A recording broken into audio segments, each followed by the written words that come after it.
Hello dear students, welcome to my YouTube channel math club. उम्मीद है कि previous classes के वीडियोस आप लोगों को मिल गए होंगे और उनको देखकर आप लोगों को अपने 12th के सिलेबस में आगे बढ़ने में थोड़ी बहुत मदद मिली होगी।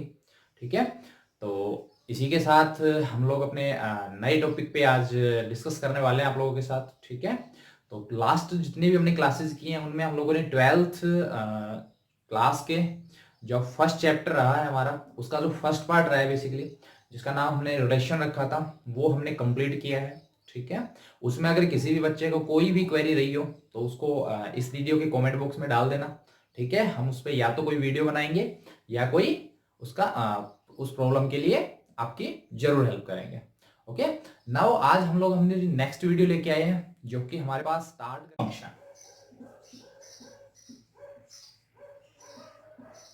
ओके, तो सबसे पहले हम क्या करते हैं, फंक्शन की डेफिनेशन की बात करते हैं। तो देखो, जब हम लोग फंक्शन पढ़ते हैं तो फंक्शन भी एक्चुअली क्या होता है, टाइप ऑफ रिलेशन ही होता है। ठीक है, बट जो टाइप ऑफ रिलेशन है उसके अंदर हम लोगों ने क्या किया हुआ है, कुछ स्पेशल कंडीशंस अप्लाई की हुई है, और जैसे वो हम लोगों ने स्पेशल कंडीशन अप्लाई की, उस रिलेशन को हम लोगों ने क्या बोल दिया, फंक्शन यहाँ पे। ओके, तो हम देखते हैं वो कंडीशंस क्या क्या है। ठीक है, तो डेफिनेशन में जब हम लिखते हैं तो हम सबसे पहले बात करेंगे कि it is a relation, it is a relation. Okay, ये अपने पास क्या होता है, एक रिलेशन ही होता है। ठीक है, सेम वही लिख लेता हूं, from set A to set B. Okay, कि हम लोगों ने जो रिलेशन डिफाइन करना है सेम ए से बी ही करना है, लेकिन अब बात करते हैं इसके अंदर कंडीशंस की। ठीक है, तो कंडीशंस क्या क्या होती है भाई, क्या ये कहता है कि फॉर ईच, क्या हियर क्या कंडीशन होनी चाहिए भाई, here for each a belongs to a. देखना भाई, फॉर ईच एलिमेंट लिख सकते हो यहां पे, for each element okay, a belongs to a, कि हम लोगों ने जो यहां पे रिलेशन एक्चुअली डिफाइन किया है ए से बी, अगर चाहते हो इस रिलेशन को या इस आर जो कि रिलेशन है उसको फंक्शन कहना, तो मैंने क्या कहा कि ए सेट के जितने भी एलिमेंट्स है, ठीक है, तो for each element a belongs to a, ठीक है, there exist a unique okay, unique element b belongs to b such that f of r of a is equals to b। ठीक है, इस बात को समझना भाई यहां पे। ठीक है, ये कह रहे हैं कि भाई अगर चाहते हो कोई रिलेशन है हमारा r from set A to B, और इस रिलेशन को आप कहना चाहते हो फंक्शन, तो आपको दो चीजें समझनी होंगी यहां पे। एक कि भाई, एक तो हमें यहां पे देखो इस चीज को कि each element a belongs to a, कि ए सेट के जितने भी एलिमेंट्स हमारे पास, जैसे मैं डायग्राम से अगर आपको समझाने की कोशिश करूं तो भाई मान लो एक सेट ए ये रहा और दूसरा सेट ये रहा, इसमें जो एलिमेंट्स है वो है 1 2 3 4 5, इसमें 6 7 8 9 एंड 10, और एक्चुअली मैं यहां पे एक रिलेशन ही डिफाइन करने जा रहा हूं, लेकिन बात आती है रिलेशन के अंदर कंडीशंस अप्लाई करने की, ताकि ये क्या हो जाए, एक फंक्शन की फॉर्मेशन हो जाए। ठीक है, तो हमने यहां पे बताया कि भाई for each element a belongs to a, कि ए सेट के जितने भी एलिमेंट है, प्रत्येक एलिमेंट, ओके, तो इसमें से किसी को भी आपको छोड़ना नहीं है। ठीक है, क्योंकि रिलेशन की अगर मैं बात करूं तो रिलेशन में आप किसी भी एलिमेंट को यहाँ पे स्किप भी कर सकते थे कि भाई सेट के जरूरी नहीं सभी एलिमेंट्स को उधर किसी से रिलेट करवाओ, आप मान लो 1 को किसी से करा दिया, 2 को भी, 3 को भी, 4 को, लेकिन 5 को आप लोगों ने छोड़ दिया, तब रिलेशन तो हो जाता है। लेकिन अगर रिलेशन को ही फंक्शन कहना चाहते हो तो आपको एक तो इंपॉर्टेंट कंडीशन क्या बताई हमने कि ईच एलिमेंट, ओके, तो इसमें 1 2 3 4 5 पांचों एलिमेंट किसी ने किसी के साथ रिलेट जरूर करने चाहिए, एक बात। ठीक है, एक तो इस चीज को नोट करना होता है आप फंक्शन डिफाइन करने के लिए। नाउ दूसरी चीज पे चलते हैं, फिर कहता है there exist a unique B, अब कहता है फॉर ईच एलिमेंट, जैसे मान लो ये 1 उठाया हमने, ठीक है, तो इसके लिए हमें एक यूनिक एलिमेंट मिलना चाहिए। यूनिक तो सबको पता ही होगा, सिर्फ एक ही होता है। ठीक है, तो ये कहता है 1 जब जाके किसी से कनेक्ट हो, सिर्फ एक यूनिक एलिमेंट से ही कनेक्ट होना चाहिए। अब यूनिक का अपोजिट केस क्या होता है भाई, यूनिक ना हो, यूनिक ना होने का मतलब ये कंडीशन, तो इसका मतलब एक कितनों से कनेक्ट हो रहा है भाई, 2 एलिमेंट से कनेक्ट हो रहा है कि नहीं हो रहा है। ठीक है, तो इसका मतलब ये यूनिक नहीं है, तो इसका मतलब फंक्शन की डेफिनेशन में सेटिस्फाई नहीं कर रहा फंक्शन डेफिनेशन को। सो कि एक तो सभी एलिमेंट कनेक्ट हो और एक एलिमेंट सिर्फ एक के साथ ही कनेक्ट हो। ठीक है, अगर इन दो बातों का हम किसी रिलेशन में ध्यान रख लेते हैं, ठीक है, तो वो रिलेशन ही क्या हो जाता है, एक फंक्शन हो जाता है। तो इसको अगर मैं कंप्लीट करना चाहूं तो यहां पे देखो हमारे पास 2 को किससे कनेक्ट कर लेते हैं, इससे, 3 को इससे, अच्छा जी 4 को भी चलो मैं इससे कर देता हूं, और चलो 5 को भी मैं इससे कर देता हूं, यहाँ पे जो हमारा 7 है। ठीक है, तो आप देख पा रहे होगे कि भाई हमारे पास क्या है, फंक्शन की डेफिनेशन कंप्लीट हो जाती है। यस, बिकॉज देखो एक तो मैंने कहा था भाई ईच एलिमेंट, तो देखो ईच एलिमेंट हमारे पास क्या हो रहा है भाई, कनेक्ट हो रहा है। देखो यहाँ पे बेसिकली मैंने यहाँ पे क्या लिखा है कि आर ऑफ ए, मतलब जो रिलेशन है हमारे पास, ठीक है, वो किससे कनेक्ट, अभी उस रिलेशन के थ्रू ए किससे कनेक्ट होना चाहिए, किसी यूनिक बी से। यस, तो हमने देखो एक तो ईच एलिमेंट की कंडीशन सेटिस्फाई की, दूसरी बात एक एलिमेंट सिर्फ एक से ही कनेक्ट हो रहा है। देख पा रहे होगे 1 सिर्फ और सिर्फ किससे कनेक्ट है, 6 से, मतलब यूनिक। सिमिलरली 2 देखो सिर्फ और सिर्फ किससे कनेक्ट है, 8 से, मतलब यूनिक। 3 ओनली एंड ओनली 7 के साथ अगेन सेटिस्फाई। 4 भी ओनली 7 है यहाँ पे, 5 भी ओनली 7 है। ठीक है, इससे ज्यादा नहीं अपने पास कनेक्ट हो रहे। ठीक है, ओके, इसका मतलब ये जो हमने रिलेशन डिफाइन किया ये क्या हो गया, एक फंक्शन।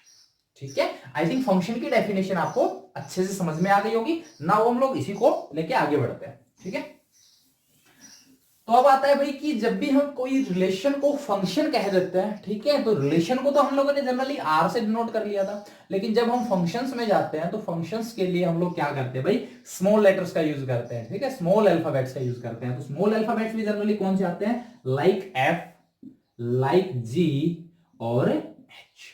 ठीक है, तो अगर मान लो कोई ए सेट है और दूसरा सेट क्या है बी, और ए से बी जो हम लोगों ने रिलेशन डिफाइन किया और जिसको हम लोगों ने फंक्शन कह दिया, तो अगर वो फंक्शन है तो उसको डिनोट इस तरीके से करेंगे, आप तो F of A to B या G of A to B, ठीक है, या फिर एच ए टू बी। और ये स्पेशल नोटेशन है किन के लिए भाई, किसी फंक्शन के लिए। ठीक है, ओके, तो ये बात होगी हमारी नोटेशन की। ठीक है, अच्छा जी एक एग्जांपल लेते हैं, एग्जांपल से समझते हैं कि क्या हमारे पास ये कोई फंक्शन है या नहीं। ठीक है, तो हम लोगों ने लाइक एक एफ एक्स लिख दिया आपके सामने। चलो पहले तो एक एफ लिख देते हैं, कहां से कहां, ए सेट से और बी सेट पर। ठीक है, और चलो देखो एफ ऑफ एक्स हम आपके सामने क्या लिख देते हैं, हम यहाँ पे लिख देते हैं भाई एक्स स्क्वायर। ठीक है, यहां जनरली क्या हो रहा है, यहाँ पे एक्चुअली ए और इसको मैं लिख रहा हूं यहाँ पे ए स्क्वायर। अगर आप समझ रहे होंगे कि ए कहां से आ रहा है भाई, ए से, और एक्चुअली जो ए स्क्वायर है वो किसका काम कर रहा है, ध्यान दो, ये एक्चुअली एक तो बी का एलिमेंट होगा, और बी के जनरल एलिमेंट्स को हम लोगों ने बी से डिनोट किया था। इस बात को समझना भाई यहाँ पे। ठीक है, ओके, लेकिन जब हम फंक्शन पढ़ते हैं ना, तो फंक्शन में हम लोग ए बी इनकी बजाय फंक्शंस के अंदर वेरिएबल्स आ जाते हैं एक्स एंड वाई। तो इस क्वेश्चन को मैं अपने इस फॉर्मेट में भी रख सकता हूं, F of x is equals to x square. Okay, so a set की बात कर लेते हैं हम आपसे। ए सेट मान लो हमारे पास क्या है, 1 -1 एंड 0। ठीक है, और बी सेट क्या रख लेता हूं, सेम ही रख लेता हूं, -1 0 एंड 1, सेम ही। ठीक है, तो ए सेट हो गया -1 0 1, और बी सेट भी क्या हो गया भाई, -1 0 एंड 1। और मैं आपसे बात करूं, क्या ये एक्चुअली इसको चाहो तो आप आर कह सकते हो या एफ कह सकते हो, क्योंकि बाद में हमें फंक्शन की कंडीशंस देखनी है। यहाँ पे फंक्शन अभी नहीं कह रहा हूं, मैंने जस्ट यहाँ पे डिफाइन किया रिलेशन ना। और बात करते हैं क्या ये फंक्शन है, देखते हैं भाई। तो इसको वेन डायग्राम से समझते हैं, उससे थोड़ा जल्दी कैलकुलेट हो जाता है, समझ में आ जाता है आपको। सो -1 0 एंड 1, ठीक है, और -1 0 एंड 1। ओके, नाउ अब हमें क्या देखना है भाई, कि भाई देखो हमें देखना है कि कोई एलिमेंट ए उठाना होता है। तो जनरली मान लो हमने ए उठा लिया -1, ठीक है, लेकिन अब देखना है वो -1 जाके किससे कनेक्ट हो रहा है। तो देखो -1 हमारे पास, देखो हमें देखना है कि किस बी से कनेक्ट हो रहा है। यस, तो हम क्या करते हैं, ये एज ए का काम कर रहा है, चलो इस कंडीशन में हम ए की वैल्यू रख देते हैं। तो हम लोगों ने जैसे -1 रखा, तो -1 का स्क्वायर क्या होता है भाई 1। तो इसका मतलब बी की वैल्यू क्या है यहाँ से 1। तो -1 सिर्फ और सिर्फ किससे कनेक्ट हुआ, 1 से। यस, तो इसका मतलब यूनिक इमेज रखते हैं, यहां तक ठीक है। अच्छा, लेकिन ईच एलिमेंट तक नहीं पहुंचे हम, तो बात करते हैं, तो 0 रखते हैं भाई। तो यहाँ पे जैसे 0 रखोगे, 0 का स्क्वायर 0 ही होता है, तो बी की वैल्यू भी 0, तो 0 0 से कनेक्ट हो गया। अच्छा, 1 किससे कनेक्ट होता है, 1 रखना जरा, तो 1 का स्क्वायर 1 आएगा, तो बी की वैल्यू क्या आ गई 1। इसका मतलब 1 भी किससे कनेक्ट हो रहा है यहाँ पे 1 से। तो क्या आप देख पा रहे हो कि ये भी हमारे पास किसको रिप्रेजेंट कर रहा है, कि फंक्शन को ही रिप्रेजेंट कर रहा है। यस, ओके, क्यों, क्योंकि देखो each element okay has unique image, मतलब -1 सिर्फ और सिर्फ 1 से कनेक्ट हो रहा है। 1 सिर्फ एक ही एलिमेंट यहाँ पे बी के अंदर मिल रहा है। ऐसे 0 के लिए भी एक ही एलिमेंट मिल रहा है, और 1 के लिए भी सिर्फ एक एलिमेंट 1 ही मिल रहा है यहाँ पे। ठीक है। अच्छा मैं दूसरा एक एफ डिफाइन करता हूं यहाँ पे, ठीक है, इसी फंक्शन के लिए एक्चुअली। तो अगर मैं इस एफ को डिफाइन कर दूं, यहां पे देखना जरा कि f of a is equals to लिख दिया जाए आपके सामने प्लस माइनस ए। ओके, अगर मैं फंक्शन की फॉर्म में लिखना चाहूं वेरिएबल एक्स की फॉर्म में, तो मान लो मैंने लिख दिया plus minus x. Okay, set हमारे पास यही रहेगा ए टू बी। तो हमें देखना है क्या ये फंक्शन एक्चुअली रिलेशन तो है ही, ठीक है, तो क्या ये फंक्शन है भाई हमारे पास, तो देखते हैं फंक्शन है कि नहीं है। तो हम लोगों ने फिर से वही फॉर्मेट तैयार कर लेते हैं, -1 0 एंड 1। यहां पे भी ये सेम फॉर्मेट तैयार करते हैं, -1 0 एंड 1। तो देखो भाई, जैसे हम लोगों ने यहाँ पे -1 रखा, ठीक है, a की वैल्यू या फिर बोले तो x की वैल्यू, तो देखते हैं b की वैल्यू क्या आएगी भाई यहाँ पे हमारे पास, ठीक है, किसकी वैल्यू, b की वैल्यू देखते हैं। तो भाई b की वैल्यू के लिए हम लोगों ने क्या किया, -1 रखा, तो -1 जैसे रखूंगा यहाँ पे, तो ये 16 अगर करके देखो तुम लोग, तो प्लस माइनस तो माइनस हो जाएगा, तो -1 और साथ साथ माइनस माइनस +1 भी आ रहा है। तो जो हमारा -1 है वो -1 से भी कनेक्ट हो रहा है और +1 से भी कनेक्ट हो रहा है। यस, तो देखो अगर तुम लोग यहीं पे आगे जाने की जरूरत नहीं, क्योंकि यहीं पे हमारे फंक्शन की जो दो कंडीशंस थी वो फेल हो गई है, ठीक है, एक्चुअली सेकंड कंडीशन फेल हो गई है। सेकंड कंडीशन ने हमें क्या कहा था कि हमारे पास कि किसी एक एलिमेंट के लिए यहां पे जो b मिलता है वो कैसा होना चाहिए था, यूनिक। बट क्या ये यूनिक है, यहां पे तो 2 मिल रहे थे, यूनिक नहीं है, so this is not a function. ठीक है, तो आई थिंक आपको फंक्शन की डेफिनेशन विद एग्जांपल समझ में आ गई होगी। ठीक है, हम लोगों ने इसकी नोटेशन के बारे में बात की कि यहाँ पे small alphabet F G H, इनसे हम लोग क्या करते हैं, हमारे फंक्शन को डिनोट करते हैं। ओके, नाउ हम लोग आगे बढ़ते हैं और आगे आता है हमारे पास सबसे इंपोर्टेंट, ठीक है, जिसके अंदर हम लोग जाएंगे। तो हमारे पास लाइक देखो ये कोई फंक्शन है ए से बी, ठीक है, वैसे भी तीनों जो हम लोग यहाँ से 2 से 3 टर्म हम पढ़ने वाले हैं, ये एक्चुअली हम लोग रिलेशन की क्लास में भी पढ़ के आए हैं। ठीक है, आई थिंक हमारी सेकंड जो क्लास रही है उसके अंदर हम लोगों ने रिलेशन में इन तीनों नाम का जिक्र किया था, जो कि हमारे फर्स्ट है डोमेन, ठीक है, डोमेन, सेकंड वन है कोडोमेन, और थर्ड हम जो पढ़ेंगे जो काफी इंपॉर्टेंट रहेगा हमारे लिए, जो काफी हेल्पफुल रहेगा बहुत सारे क्वेश्चंस को सोल्व करने में, रेंज।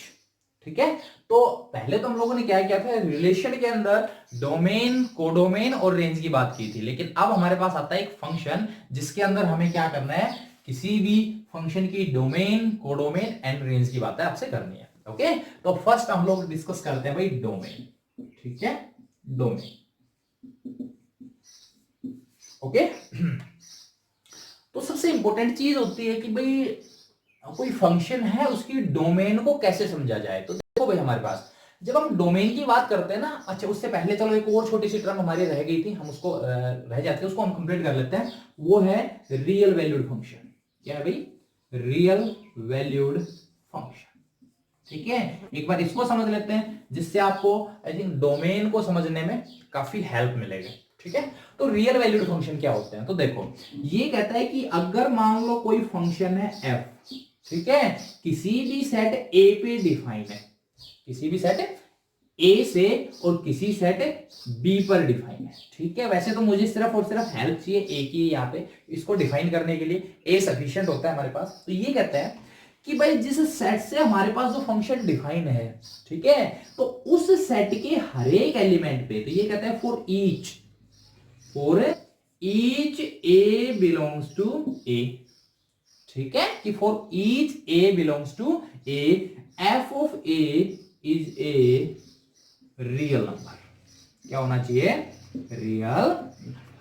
ओके, कि मैं अपने इस सेट का कोई भी एलिमेंट इस फंक्शन में रखूं, फंक्शन हो या रिलेशन जो भी है, ठीक है, इसके अंदर जैसे ही मैं कोई भी एलिमेंट रखता हूं, अगर ये फंक्शन हो जाता है तो के लिए अगर मैं रियल वैल्यूड फंक्शन कहना चाहता हूं, तो अगर ये फंक्शन है तो इस सेट का कोई भी जब मैं एलिमेंट रखूं, ठीक है, तो आंसर मुझे अगर मिलता है रियल नंबर, ठीक है, कि जैसे मैं कोई एलिमेंट रखूंगा भाई कुछ ना कुछ तो आंसर देने वाला है वो, और वो आंसर अगर कैसा आता है, रियल नंबर। ओके, तो ऐसे फंक्शन को हम बोल देते हैं भाई रियल वैल्यूड फंक्शन। ठीक है, चलो एग्जांपल की बात कर लेते हैं हम एक बार, ठीक है, फिर आते हैं डोमेन के ऊपर। तो जैसे अगर मैं बात करूं आपसे F function define, F x लिख दिया जाए और मैं यहां पे मान लो एक्स स्क्वायर लिख लूं, ठीक है, और एफ जो है वो कहां से कहां है, मान लेता हूं आर पे डिफाइन है। कहां पे डिफाइन है, आर पे, आर सेट पे। ओके, तो अगर इसकी मैं बात करूं आपसे, तो ये फंक्शन कैसा है भाई हमारे पास, यहां पे हम लोग इसकी रेंज की बात कर सकते हैं या कोडोमेन की। चलो कोडोमेन मान लो मैंने यहां पे सी पे डिफाइन कर दिया इसको, कहां पे डिफाइन कर दिया, सी पे।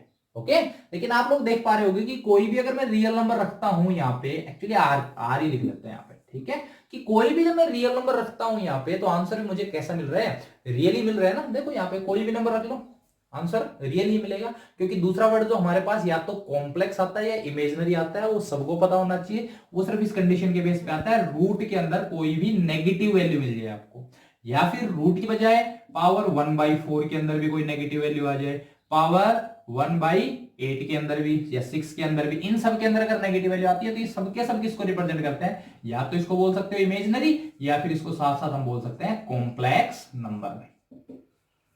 ठीक है, तो हम लोग इस टाइप की जो समस्या रहेगी उसके केस में तो हम इसको दूसरा नाम देने वाले हैं। अदरवाइज अगर ये सिचुएशंस नहीं है तो फंक्शन हमारा कैसा है भाई, रियल वैल्यूड। इसके साथ साथ एक और भी है कि अगर मान लो 1/0 सिचुएशन मिलती है जो कि हमारे पास इंफिनिटी की तरफ जाती है, ठीक है, तो ऐसे फंक्शंस भी हमारे पास रियल वैल्यूड में काउंट नहीं होती, क्योंकि इनफाइनाइट भी हमारे पास क्या होता है, रियल वैल्यूड नहीं होता। तो यहां पे हम लोग रियल वैल्यूज की जब बात करते हैं तो आंसर हमारा माइनस इन्फिनिटी से इन्फिनिटी के बीच की कोई ना कोई वैल्यू होनी चाहिए। ठीक है, तो अगर ऐसा रिजल्ट कोई दे रहा है फंक्शन, तो उस फंक्शन को हम कैसा बोल सकते हैं, रियल वैल्यूड फंक्शन। अच्छा, दूसरा हम लोग अगर बात करें आपसे कोई फंक्शन मान लो वही किसी सेट आर से, और यहां पे मान लो मेरे को डिफाइन करना था, लाइक आर पे ही डिफाइन करना था, लेकिन फंक्शन मान लो मेरे पास क्या है भाई, रूट एक्स है। क्या है, रूट एक्स। तो आप देख पा रहे हो कि जैसे ही मैं इस सेट के एलिमेंट रखने, तो यहाँ पे नेगेटिव नंबर जैसे आप रखोगे इमेजिनरी चला जाएगा। तो ये फंक्शन जो मैं यहाँ पे डिफाइन करना चाहता था, ये रियल पे तो एक्चुअली डिफाइन था ही नहीं, यहाँ वाला सेट आर तो पॉसिबल था ही नहीं, तो यहाँ पे क्या पॉसिबल है, सी मतलब कॉम्प्लेक्स नंबर। ठीक है, तो ये जो हमारे पास फंक्शन हुआ, इसको आप लोग बोल सकते हो complex valued, complex number valued function. ठीक है, वैल्यूड फंक्शन। ओके, नाउ अब हम बात करते हैं डोमेन के। ठीक है, तो अब देखो डोमेन क्या होती है। ये कहता है कि अगर मान लो हमारे पास एक फंक्शन हो जाता है, तो एफ हो जाता है मान लो ए से बी। कोई फंक्शन है, वो कहां से का डिफाइन किया गया है, ए से बी। ठीक है, तो ये कहता है, देखो हम लोगों ने जब रिलेशन की बात की थी तो यहां पे हमने एक एक्चुअली रिलेशन को लिखा था, और हमने फर्स्ट जो कंपोनेंट होते थे, ठीक है, उन सबको कलेक्ट करके हम लोगों ने अपनी डोमेन तैयार की थी। तो यहां पे भी कुछ ऐसा ही है। एक्चुअली हम लोग जब फंक्शन डिफाइन कर दें तो जो फर्स्ट कंपोनेंट बने, लेकिन अगर तुम लोग ध्यान से इस बात को समझो कि जब हम लोगों ने फंक्शन की डेफिनेशन बताई थी तो उसमें कहा था कि इसके हर एक एलिमेंट किसी न किसी से कनेक्ट होगा तभी ये फंक्शन है। तो अगर सभी एलिमेंट्स कनेक्ट है, इसका मतलब सभी इसके एलिमेंट किसका काम कर रहे होंगे, फर्स्ट कंपोनेंट का काम कर रहे होंगे। ठीक है, तो इसका मतलब ये पूरे का पूरा सेट, ठीक है, मींस सेट ए, अगर फंक्शन कहां से कहां है, ए से बी, तो जो सेट ए है वो क्या किसका काम कर रहा होगा आपके लिए, डोमेन का। ठीक है, एंड सिमिलरली जैसे उसके अंदर कोडोमेन थी, सेम इसके अंदर होने वाली है। तो हमारा जो सेट बी है भाई, ठीक है, होल सेट बी, वो किसका काम कर रहा है भाई, कोडोमेन का, कोडोमेन का। ओके, एंड देन रेंज की अगर मैं बात करूं आपसे, रेंज की, तो रेंज भी आप लोगों को समझ में आती होगी कि भाई हमारे पास जो सेकंड कंपोनेंट होता है, जैसे उसके अंदर हम लोगों ने बताया था कि जितने भी रिलेशन के अंदर जितने भी ऑर्डर पेयर आते हैं, उसके जो सेकंड कंपोनेंट होते हैं वो रेंज फंक्शन होता है। सेम इसके अंदर भी यही होता है। तो ये कहता है भाई कि रेंज अगर मैं लिखना चाहता हूं तो वो कंप्लीट जरूरी नहीं है कंप्लीट सेट आ जाए, ठीक है, तो कुछ कम भी हो सकते हैं। तो उनको लिखने का तरीका हमारे पास क्या रहेगा भाई, उनका तरीका ये रहेगा कि भाई हम लोग उसको रिप्रेजेंट कर देते हैं मान लो वाई से, कि हम लोगों की जो रेंज सेट है, रेंज ऑफ एफ एक्चुअली, वो कैसे लिख देते हैं, range of f y such that, ठीक है, किनके लिए भाई, कि f of x is equals to y, ठीक है, फॉर एक्स बिलोंग्स टू, ठीक है, कि जिन जिन एक्स के लिए, जैसे जैसे मैं एक्स ए के रख रहा हूं और फंक्शंस जो जो आंसर दे रहे हैं उन सबको अगर मैं इकट्ठा कर लेता हूं, ठीक है, तो वो हमारे पास किसको रिप्रेजेंट करते हैं भाई, रेंज को। लेकिन किसी न किसी से जो कनेक्ट होते हैं उन्हीं की बात करते हैं हम लोग। जैसे कि मैं इसको एग्जांपल से, स्मॉल एग्जांपल से समझाने की कोशिश करता हूं। तो देखो मान लेते हैं ए सेट हमारे पास है 1 2 3 4 5 6, और बी सेट में बात करूं 5 7 8, या फिर बात करें तो 1 2 3 4 5 6 7 8 9 कर देते हैं, ठीक है। तो ये हमारे पास ए सेट है, ये बी सेट है। अच्छा जी, मैं यहाँ पे एक एफ डिफाइन किए जा रहा हूं कि f of x is equals to x plus one. समझना कि कोई भी एलिमेंट होगा, अगर उसमें एक जोड़ दो तो उससे जाके कनेक्ट हो जाएगा। तो देखो वन रखते हैं, वही तो एक्स की जगह जैसे आप वन रखोगे तो एफ ऑफ एक्स की जगह रखा वन, मतलब यहाँ का एलिमेंट जो वन है वो किससे कनेक्ट हो रहा है भाई, वन प्लस वन टू, तो वन जाके किससे कनेक्ट हो गया, टू से, टू ऐसे जाके थ्री से, थ्री किससे, फोर से, फोर फाइव से, फाइव सिक्स से, सिक्स सेवन से। तो अब देख पा रहे हो फंक्शन तो है भाई हमारे पास, क्योंकि ईच एलिमेंट है यूनिक रिलेशन, ठीक है, विद एलिमेंट ऑफ बी, ठीक है। नाउ आगे बढ़ते हैं। अब हम बात करते हैं डोमेन की। तो डोमेन हमारा कंप्लीट सेट ए ही हो जाता है, तो ए हो गया। कोडोमेन की बात करो तो कंप्लीट सेट बी हो गया। इसमें 1 और 9 के साथ साथ ये सारे आएंगे, 1 9 8 भी है इसमें, 1 2 3 सारे आ जाएंगे। तो हमारा जो बी सेट है वो हो गया कोडोमेन। लेकिन जब हम रेंज की बात करते हैं, ठीक है, तो रेंज क्या होने वाली है, हमने बताया कि जैसे ही मैं कोई एलिमेंट एज ए एक्स रखूंगा, जो हम लोगों ने डेफिनेशन लिखी थी कि कोई भी एलिमेंट एक्स यहां का रखता हूं, वो जिस एलिमेंट वाई से कनेक्ट होता है, ठीक है, तो जैसे वन किससे कनेक्टेड, टू से, तो इसकी रेंज में एक तो टू आ जाएगा, थ्री भी आ जाएगा, four five six and seven. This is the set और which is known as range set, ठीक है। तो आई थिंक आपको डोमेन, रेंज और कोडोमेन का मतलब तो समझ में आ गया होगा, ठीक है। नाउ बात करते हैं कि अगर आपको मैं डायरेक्ट कोई फंक्शन दे दूं, ठीक है, और वो फंक्शन हमें उसके लिए क्या करना है, एक्चुअली डोमेन निकालनी है, ठीक है। कोडोमेन तो जनरली कुछ भी हो सकती है, कोडोमेन तो हम उसको कंप्लीट आर भी कह सकते हैं जनरली हर एक सेट के लिए। लेकिन हम यहाँ पे बात करने वाले हैं सबसे इंपॉर्टेंट जो हमारे लिए रहेगा, डोमेन एंड रेंज। तो आज की क्लास में हम लोग डोमेन को कंप्लीट करने वाले हैं, ठीक है, कि किसी भी फंक्शन की डोमेन क्या होती है, ठीक है। तो हम लोग जनरली फंक्शन लेते हैं, लाइक एफ ऑफ एक्स ले लिया हमने, और एफ ऑफ एक्स क्या हो गया भाई हमारे पास, एक्स स्क्वायर, ठीक है। ये मैंने कहा एक फंक्शन है, लेकिन बात आती है ये जो फंक्शन है ये किस डोमेन, मतलब इसके लिए मुझे एक्चुअली क्या करना है, एक ए सेट डिफाइन करना है, दूसरा बी सेट, और बी सेट के अंदर जो हमारे पास रेंज ऑफ एफ होने वाली है, जो कि सबसेट होती है हमेशा, क्योंकि रेंज हमेशा क्या होते हैं, रेंज के एलिमेंट हमेशा यहीं कहीं मिलते हैं, ठीक है, जरूरी नहीं सारे मिले,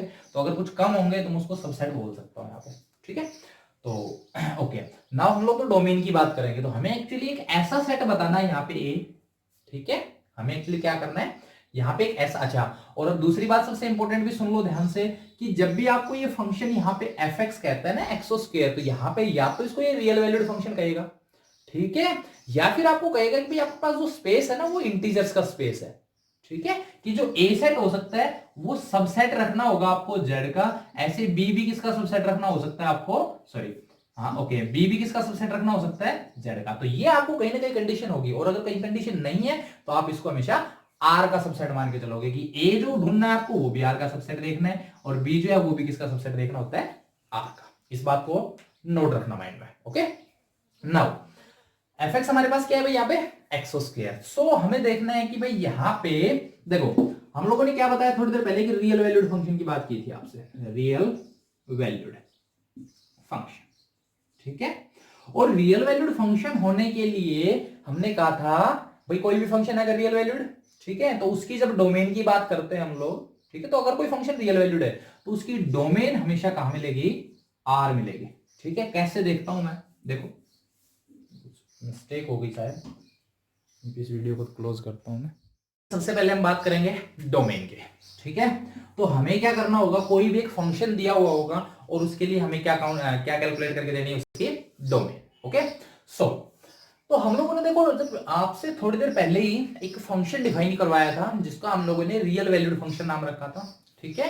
तो उसके लिए हम लोगों ने क्या कहा था भाई, कि वो सब एक्स की वैल्यूज रखनी है मुझे वहां पे जिनसे हमें आंसर हमेशा क्या मिले, रियल वैल्यू आंसर मिले, ठीक है। जैसे कि मैं आपसे अगर बात करूं कि भाई एफ एक्स इजिकल टू क्या है, 1/x, तो मैं आपसे बात करूं क्या ये रियल वैल्यूड फंक्शन है। अब रियल वैल्यूड का मतलब यहाँ पे आर रखो और आर का ही आंसर मिले, ठीक है, सारे रियल नंबर्स रखूं और रियल नंबर। तो ये अपने पास एक्चुअली रियल वैल्यूड फंक्शन नहीं है। कहां से कहां नहीं है, आर से आर नहीं है भाई रियल वैल्यूड, ठीक है। बिकॉज जैसे मैं यहाँ पे एक्स की जगह 0 रखता हूं तो आंसर आता है इंफिनिटी, जो कि एक रियल वैल्यू नहीं है। Yes okay. सो इस टाइप के जितने भी फंक्शंस होते हैं इनके लिए हमें क्या करना होता है, एक्चुअली रियल से रियल नहीं जानना। ये जो हमारा सेट है एक्चुअली, जो यहाँ पे इधर वाला जिसको हम लोग बेसिकली डोमेन कहने वाले हैं, ठीक है, यही था ना। ओके, तो इसमें से हमें क्या करना होता है, कुछ एलिमेंट्स को यहां से हटा देना होता है, ठीक है, कुछ finite may be infinite. Okay, so उस सेट को ही हम लोग क्या कहने वाले हैं यहाँ पे, डोमेन। जैसे कि हमारे पास यहाँ पे अगर मैं बात करूं आपसे कि फंक्शन है 1/x, ठीक है, रियल से रियल जानना था मुझे, रियल वैल्यूड फंक्शन चेक करना था, वो तो मुझे नहीं दिखाई दिया, ठीक है। नाउ मैं अगर बात करूं भाई किस वजह से नहीं दिखाई दिया, तो वो आप डायरेक्ट देख पा रहे होगे कि अगर मैं x की वैल्यू 0 रख देता हूं, ठीक है, तो ये आंसर कैसा हो जाता है भाई, इन्फिनिटी। यस, तो इसका मतलब सिर्फ एक x की वैल्यू 0 ही मुझे यहां पे नजर आ रही है जिसपे ये प्रॉब्लम है। इसका मतलब अगर चाहते हो इस फंक्शन को डिफाइन करना, fx को डिफाइन करना, तो आपको क्या करना होगा, इधर जो सेट है उसमें से 0 को हटाना पड़ेगा, और इधर जो आंसर है वो कुछ भी आ सकता है। बेसिकली मैं इसको कोडोमेन लिख रहा हूं क्योंकि इसका सबसेट रेंज सेट हो सकता है, उसकी कोई प्रॉब्लम नहीं है। सो अब हमारे पास ये फंक्शन डिफाइन हो गया, यस, और रियल वैल्यूड फंक्शन हो गया कि आंसर रियल्स मिल रहे हैं इसके, यस। नाउ अब हम बात करते हैं इसकी डोमेन की। तो इसकी डोमेन आपको साफ साफ नजर आ रही होगी, कहां से कहां है भाई, r-0 की, सिर्फ 0 को हटा दो यहां से, ठीक है। ओके, तो हम लोग यहाँ पे बेसिकली एल्जेब्रिक फंक्शंस की बातें कर रहे हैं, क्योंकि हमारे पास देखो काफी टाइप्स के फंक्शंस होते हैं। जैसे हम बात करें एल्जेब्रिक हो गए, लॉगरिथमिक भी आएंगे, एक्सपोनेंशियल भी आएंगे, ट्रिग्नोमेट्रिक भी आएंगे, इनवर्स ट्रिग्नोमेट्री टाइप के भी आएंगे, ठीक है, और इनकी कॉम्बिनेशंस भी आएंगी। तो सबसे पहले हम लोग जनरल एल्जेब्रिक फंक्शंस उठाए जा रहे हैं और उनकी डोमेन की बातें आपसे कर रहे हैं, ठीक है। तो इस तरीके से और भी एग्जाम्पल लेते हैं, चलो। तो एक एल्जेब्रिक फंक्शन और लेता हूं यहाँ पे, fx इक्वल टू मान लो x अपॉन x प्लस 1 ले लेते हैं। बात करें इसकी डोमेन की, ठीक है, तो हमें सिर्फ वही देखना है कि भाई x की कौन सी ऐसी वैल्यू रखूं मैं यहाँ पे, ठीक है, या फिर x की ऐसी कौन कौन सी वैल्यूज पॉसिबल है जिनमें आंसर रियल आंसर देगा, ठीक है। तो आप यहाँ पे देख पा रहे होगे कि भाई डिवाइड में ही यहाँ पे प्रॉब्लम हो सकती है। तो x की वैल्यू अगर मैं -1 रख दूं तो ये अगेन इंफिनिटी की तरफ जा रहा होगा, ठीक है। सो अगेन इसके अंदर r माइनस, सिर्फ किसको हटा दो भाई, -1 को, तो इस पे हमारा एक फंक्शन डिफाइन हो जाएगा। तो ये इस फंक्शन की क्या हो जानी है, डोमेन। चलो एल्जेब्रिक फंक्शन के लिए मैं आपको डायरेक्ट दो आइडियाज देता हूं यहाँ पे, ठीक है। तो देखो ये कहता है कि अगर कोई एल्जेब्रिक फंक्शन है fx, ठीक है, अगर जनरली वो कैसा है भाई, पोलिनोमियल, कैसा है, पोलिनोमियल, ओके, तो हमेशा उसकी डोमेन क्या रहेगी भाई, यहाँ पे उसकी डोमेन रहने वाली है हमेशा r, ठीक है। दूसरी टाइप, अगर हमारा फंक्शन है भाई पोलिनोमियल की बजाय अगर मैं बात करूं आपसे px अपॉन qx टाइप का है, ठीक है, वेयर px भी एक एल्जेब्रिक है और qx भी एक एल्जेब्रिक है, ठीक है, px भी एक एल्जेब्रिक और qx भी एल्जेब्रिक। तो हमें क्या करना है, जो हमारी डोमेन रहेगी वो r में रहेगी। एक्चुअली क्या होने वाला है, r में से, ठीक है, r में से वो एलिमेंट्स हट जाने होते हैं भाई यहाँ पे, ठीक है, उसको मैं जनरल a से लिखे जा रहा हूं, ठीक है भाई, वो एलिमेंट्स हटा देने हैं जिन पे क्या कंडीशन रहेगी, जो हमारा q है ना वो उन पॉइंट्स पे क्या होता हो, 0, कि जो हमारे डिनोमिनेटर के अंदर जो पोलिनोमियल या जो भी फंक्शन है ये कैसा हो रहा हो, 0 हो रहा हो, ठीक है। और चलो मैं इसको कह देता हूं कि px और qx कैसे हैं भाई, पोलिनोमियल्स हैं, ये भी पोलिनोमियल्स होंगे तब। तो हमारे पास जिन वजह से q ऑफ a, ठीक है, जिन वजह से ये जो नीचे वाला फंक्शन है qx ये क्या हो रहा हो, 0, उन सबको रियल में से अगर मैं हटा दूं तो ये किसका काम करेगा भाई, हमारे पास डोमेन का। इसका भी अभी हमने एक एग्जांपल किया था जो कि था x अपॉन x प्लस 1। तो हमने देखा कि यहाँ पे जो डिवाइड में हमारे पास फंक्शन है, ठीक है, जो कि x प्लस 1 है, ये किस वजह से 0 हो रहा है भाई, -1 की वजह से। तो हमारे पास इसकी डोमेन क्या होगी, r में से -1 को हटा दिया, ठीक है। और एग्जांपल लेते हैं चलो इसी पे, जो px अपॉन qx टाइप का है। तो मान लो एक्स स्क्वायर प्लस 1 है और अपॉन एक्स स्क्वायर माइनस 1 है भाई हमारे पास, ये कोई फंक्शन है। मैं इसकी बात करूं, इसकी डोमेन क्या होगी, तो इसकी डोमेन भी आप देखो, जो डिवाइड वाला फंक्शन है भाई qx, ये देखो किस किस की वजह से 0 हो रहा है। तो इसको कैलकुलेट करने का तरीका होता है, इस नीचे वाली वैल्यू को 0 रख ही दो, ठीक है। तो x की वैल्यूज क्या आएंगी, यहां से आप अगर ध्यान से देखो तो +-1, ठीक है। तो इसका मतलब इसकी डोमेन क्या हो गई, r में से इन दोनों की वजह से हमारा ये जो डिनोमिनेटर है वो 0 हो रहा है, तो -1 एंड 1, ठीक है। ओके, नाउ हम लोग आगे बढ़ते हैं और जो नेक्स्ट आता है हमारे पास, नेक्स्ट टाइप आती है, वो भी एक्चुअली एल्जेब्रिक फॉर्म ही है, लेकिन वहां पे हम किसकी बात करेंगे, वहां पे हमारे पास आ रहा होगा भाई स्क्वायर रूट। क्या आ रहा होगा, स्क्वायर रूट, ठीक है, तो सबसे पहले हम स्क्वायर रूट है वो सिर्फ ऊपर नोमिनेटर में लेते हैं, ठीक है, डिनोमिनेटर में कोई फंक्शन नहीं है। एक्चुअली मैं इसको डायरेक्ट किसी कोई फंक्शन डायरेक्ट कोई ऊपर ऊपर वाला फंक्शन ले रहा हूं, इसमें डिनोमिनेटर नहीं ले रहा हूं एक्चुअली, ठीक है। आगे हम नेक्स्ट में डिनोमिनेटर भी लेके चलेंगे। तो अगर हमारे पास इस फॉर्म में अगर कोई फंक्शन पड़ा है, ठीक है, और उस फंक्शन की हमें क्या निकालनी हो, डोमेन, तो हमें किन बातों का ध्यान रखना होगा। देखो यहां पे हम लोगों ने बात की कि फंक्शन रियल वैल्यूड होना चाहिए, मतलब आंसर रियल्स मिलना चाहिए। तो देखो जब रूट आता है तो रूट के अंदर अगर नेगेटिव वैल्यू आती है तो आंसर रियल नहीं होता। तो हमें क्या करना होता है कि अगर इस टाइप के फंक्शन की डोमेन चाहिए तो हमें आर में से उन एलिमेंट्स को हटा देना है, एक्चुअली उस सेट को, या अगर मैं बात करूं यहां पे इंटरवल बनते हैं बेसिकली, तो हमें उस इंटरवल को हटा देना होता है यहां से, ठीक है। ये ओपन क्लोज जैसा भी हो, देख लेंगे, बताएंगे कब ओपन होता है कब क्लोज होता है। तो उस इंटरवल को हटा देते हैं जिस इंटरवल की वजह से हमारा जो ये रूट के अंदर अगर मैं इसकी बात करूं जो कि px है, वो px कैसा हो जाए भाई, लेस देन 0। ठीक है, इस चीज को हमें समझना है यहाँ पे कि अगर हमारा फंक्शन है ऊपर ही नोमिनेटर में, डिनोमिनेटर में कोई फंक्शन नहीं है, और यहां पे नजर आता है हमें स्क्वायर रूट, तो इस टाइप की क्वेश्चन के लिए हम क्या करेंगे, रियल में से उन सब नंबर्स को हटा देंगे, और वो नंबर नहीं, बेसिकली यहां पे इंटरवल तैयार होगा, और वो इंटरवल कुछ ऐसा होगा, उसका हर एक एलिमेंट कुछ ऐसे बिहेव कर रहा होगा कि जैसे मैं इस अंदर वाले फंक्शन में रखूंगा वो आंसर कैसा दे रहा होगा, 0। तो सबसे पहले हमें इस इंटरवल की अगर वैल्यू चाहिए तो उसके लिए हमें क्या करना है, तो देखो अगर नोमिनेटर में है तो हमेशा कैसा रखेंगे, हम ओपन रखेंगे भाई, ठीक है। तो देखते हैं, तो ये कहता है ये जो अंदर वाला फंक्शन है भाई, ये देखते हैं लेस देन 0 कब रहेगा, तो ये कहता है x इज लेस देन -1, अगर इस 1 को उधर भेज दो तो, ठीक है, मतलब -1 से छोटे जितने भी x है, तो सबको पता है -1 से छोटे x कितने होते हैं भाई, -1 से लेके और ∞ तक के सारे ही होते हैं। और यहां पे देखो मैंने सिर्फ लेस देन कहा था इसलिए ओपन इंटरवल, और मैंने कहा इनकी वजह से रूट के अंदर कैसी वैल्यू नजर आ रही है मुझे, नेगेटिव, तो इनको मुझे रियल में से हटा देना होता है, ठीक है। ओके, तो ये हमारे पास किसको डिनोट करेगी, इस टाइप के फंक्शन की डोमेन को, ठीक है। इसको दूसरे तरीके से भी आप लिख सकते हो कि रियल में से अगर इन सब नंबर्स को हटा दो तो क्या मिलेगा भाई, -1, देखो इधर ओपन है ना, तो इसमें से -1 नहीं जाएगा, तो मतलब -1 तो आंसर में रह जाएगा, और कहां तक चलेगा ये, इंफिनिटी तक, ठीक है। और ध्यान रखना इन्फिनिटी और -∞ की तरफ जो हमारा इंटरवल होता है वो हमेशा कैसा होता है, ओपन होता है। ओके, ये बात समझ में आई होगी आई थिंक आपको। चलो एक और एग्जांपल लेते हैं इससे। तो मान लो हमारे पास जो fx है वो कैसा है भाई, रूट के अंदर x² -1 है, ठीक है। इस फंक्शन की अगर मैं आपसे बात करूं तो इसकी डोमेन कैसे निकाल लेंगे, तो सेम देखो वही स्क्वायर रूट नजर आ रहा है मुझे, स्क्वायर रूट के अंदर कोई फंक्शन पड़ा है, यस, तो हमें देखना है ये वैल्यू नेगेटिव नहीं होनी चाहिए। तो सेम आइडिया कि हमें r में से उस इंटरवल को हटा देना है भाई यहाँ पे, कि जिसके लिए ये कैसा हो जाए, 0। तो x² -1 क्या हो जाए भाई, 0। x² -1 को लिखूंगा तो ये 1 हो जाएगा, तो x की वैल्यू क्या आएगी भाई, 1 से, तो इस बात को समझना, और -1 से छोटी, तो ये इंटरवल आएगा। तो ये कहता है रियल में से इस इंटरवल को हटा दो, मतलब -1 से लेके और 1 तक की वैल्यूज को हटा दो, तो ये किसका काम कर लेगी हमारे लिए, डोमेन, ठीक है। आगे बढ़ते हैं और नेक्स्ट टाइप की प्रॉब्लम देखते हैं अलजेब्रिक के अंदर, ठीक है।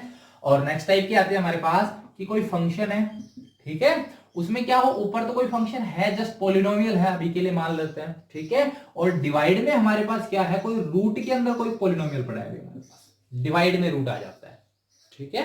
तो देखो ऊपर तो एक्चुअली मुझे कोई प्रॉब्लम नहीं है, यस, तो हमें नीचे प्रॉब्लम आ रही है क्या, कि एक तो देखो नीचे वाली टर्म जो है नीचे पॉलिनोमियल, देखते इस चीज का भी ध्यान रखना है कि वो 0 भी है ना, क्योंकि 0 होते हैं समथिंग अपॉन 0 इनफाइनाइट की तरफ, और साथ साथ रूट भी है, तो दोनों बातों का ध्यान रखना है। तो एग्जांपल लेते हैं इसके लिए कि fx इज इक्वल्स टू, मान लो ऊपर x+1 है और रूट के अंदर यहां पे अगर मान लो मैं वहीं x+2 लिख देता हूं, तो इस फंक्शन की अगर मैं आपसे डोमेन की बात करूं तो देखो ऊपर वाले फंक्शन से मुझे एक्चुअली कोई प्रॉब्लम नहीं है, क्योंकि ना तो यहाँ पे रूट की सिचुएशन नजर आ रही है, ना ऐसी चीज जिससे इनफाइनाइट को टर्म बन जाए, ठीक है।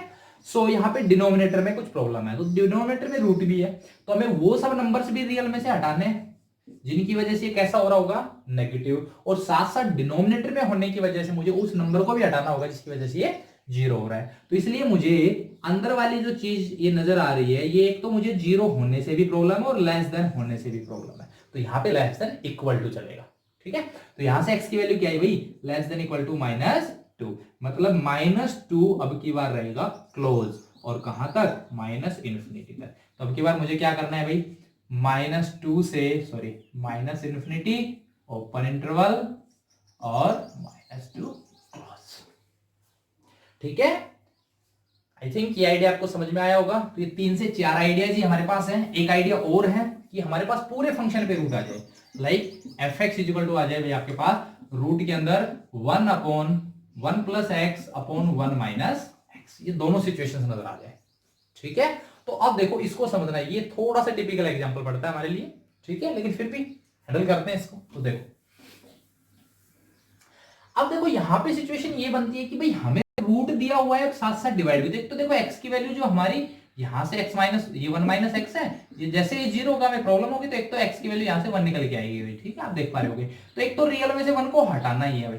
ठीक है, एक तो 1 गया ही, लेकिन साथ साथ यहाँ पे रूट के सिचुएशन भी है, तो रूट के लिए तो हमें एक इंटरवल को हटाना है यहाँ पे, अच्छी बात। लेकिन अब देखो यहाँ पे एक्चुअली ये ऊपर वाले टर्म और एक नीचे वाले टर्म, दोनों टर्म्स में x की सिचुएशन है, तो इसका मतलब x की हमें वो वैल्यूज साथ साथ चाहिए, मतलब इसको भी साथ में रीड करूंगा मैं, और न्यूमरेटर को भी और डिनोमिनेटर को भी। लेकिन मुझे ओवरऑल वैल्यू कैसी चाहिए भाई, यहाँ पे नेगेटिव। ये चीज का ध्यान रखना, उन्हीं को मुझे रियल में से हटाना है। ठीक है, तो इस बात को समझना भाई। तो एक्चुअली हो क्या रहा है यहाँ पे कि भाई एक न्यूमरेटर और एक डिनोमिनेटर, ठीक है, दो नंबर्स हैं, दोनों में कोई वेरिएबल है। ठीक है, तो वो साथ साथ रखना है मुझे। एक्चुअली यहाँ पे मैं यूनियन और इंटरसेक्शन की बात आपसे करने वाला हूं। तो यहाँ पे सिचुएशन कुछ ऐसी बनने वाली है कि भाई एक न्यूमरेटर और एक डिनोमिनेटर रूट के अंदर है, तो मुझे देखना है कि हमें तो वो नंबर्स यहाँ पे एक्चुअली फाइंड आउट करने हैं जिनमें आंसर नेगेटिव आ रहा हो इसके अंदर। ओके, तो देखो न्यूमरेटर और डिनोमिनेटर में जब कोई दो वैल्यूज होती है ना, तो आंसर नेगेटिव कब होता है, जब देखो या तो ऊपर वाली नेगेटिव हो जाए और नीचे वाली कैसी हो जाए, पॉजिटिव साथ में। ये ध्यान रखना, एक्चुअली यहाँ पे साथ साथ, तो साथ साथ जब भी कोई चीज होती है वो कॉमन होती है, और कॉमन के लिए मैं यहाँ पे दोनों सिचुएशंस में इंटरसेक्शन रखने वाला हूं। और दूसरा केस क्या पॉसिबल है भाई, कि ऊपर वाली तो पॉजिटिव हो जाए, ठीक है, और नीचे वाली कैसी हो जाए, नेगेटिव। और का मतलब आप समझ पा रहे होगे कि ऐसी सिचुएशन में भी हमारे पास नेगेटिव देगा और ऐसी सिचुएशन में भी। और जैसे इन दोनों को मैं इकट्ठा कर लूंगा, रियल में से अगर मैं हटा दूं तो मेरा काम हो जाएगा। ठीक है, हाँ 1 को जरूर हटाना है, वो साइड में रख लिया मैंने पहले ही। ओके, तो यहां पे देखो ऊपर वाला तो नेगेटिव भाई, तो 1 + x जो है वो तो लेस देन 0। ओके, ऊपर वाले में इक्वल लगाने की जरूरत नहीं है, यहाँ पे इक्वल मैं ऑलरेडी से बता चुका हूं। तो नीचे वाले में चलो इक्वल लगा लेते हैं, इस 1 को भी इसमें इंक्लूड कर लेंगे। नाउ 1 - x को कैसा रखना है भाई, ग्रेटर देन 0। ठीक है, और मुझे देखना है कि वो जो x यहां पे आएंगे और जो x यहां पे आएंगे उनमें कॉमन क्या है, वो रिजल्ट मुझे यूज करना है। तो यहां से क्या मिला मुझे, x इज लेस देन -1, और यहां से मुझे एक्चुअली चलो इक्वल भी लिख देता हूं, यहां से मुझे x की वैल्यू क्या मिली, ध्यान दो x को ही अगर मैं उधर ले जाऊं तो x is less than equal to 1। ठीक है, तो अगर इन दोनों सिचुएशंस को मैं इंटरसेक्शन करने लगूं तो यहां से x की वैल्यू क्या निकल के आ रही है भाई, यहां से x की वैल्यू ध्यान दो -1 से लेके -इन्फिनिटी तक के नंबर नजर आ रहे हैं। ठीक है, तो इस सिचुएशन से मुझे ये नंबर्स मिले जो कि प्रॉब्लम करेंगे। ठीक है, सिमिलरली अब इसकी बात करता हूं, तो 1 + x तो क्या होना चाहिए भाई, ग्रेटर देन 0 रखना है मुझे, और 1 - x क्या रखना है भाई, लेस देन इक्वल टू 0। यहां से समझते हैं, तो ये कहता है भाई x इज ग्रेटर देन -1, और यहां से अगर मैं बात करूं तो x is greater than equal to 1। तो अगर यहां से मैं समझू तो इन दोनों में कॉमन क्या आ रहा है भाई, यहाँ पे 1 से बड़े सारे नंबर कॉमन आ रहे हैं, तो 1 से लेके इंफिनिटी, और 1 देखो भाई क्लोज है यहाँ पे। ठीक है, तो 1 यहां पे यूज ना किया मैंने, डायरेक्ट ना बता के इसी में इंक्लूड कर दिया है। तो एक्चुअली इन नंबर्स की वजह से भी नेगेटिव हो रहा है, इन नंबर्स की वजह से भी नेगेटिव हो रहा है। तो अब मैं क्या करता हूं भाई, रियल में से आर में से एक्चुअली ये भी घटा देना है, ये भी, तो इन दोनों को अगर मैं इकट्ठा कर लूं, इकट्ठा करके हटा देता हूं, तो मैंने क्या किया, -इन्फिनिटी से -1 यूनियन, ओके, और 1 से इन्फिनिटी। ठीक है, तो हमारे पास इस फंक्शन की डोमेन ये होने वाली है। ठीक है, इसको दूसरे तरीके से भी अगर लिखना चाहूं तो इसमें देखो, अगर आप ध्यान से देखो तो इसमें नंबर्स कौन से बचे हुए हैं, एक्चुअली यहां पे -1 से और 1 के बीच के बचे हुए हैं, लेकिन 1 तो ऑलरेडी माइनस कर चुका हूं मैं यहां से। ठीक है, इस सेट में से हटा चुका हूं, लेकिन -1 इसमें क्लोज नहीं था इसलिए बचा हुआ है। तो इसको मैं दूसरे तरीके से अगर लिखना चाहूं तो -1 की तरफ तो क्लोज रहेगा और 1 की तरफ क्या रहेगा, ओपन। तो this is the domain of our function. Okay, तो इसी के साथ आज हम लोग अपनी क्लास को खत्म करते हैं। ठीक है, आई थिंक डोमेन का कॉन्सेप्ट आपको समझ में आया होगा। ठीक है, जिसको डोमेन का कॉन्सेप्ट समझ में आ गया उसको रेंज का कॉन्सेप्ट समझने में ज्यादा प्रॉब्लम नहीं आएंगी। ठीक है, सो इसी के साथ आज की क्लास हम लोग समाप्त करते हैं। Okay, thank you.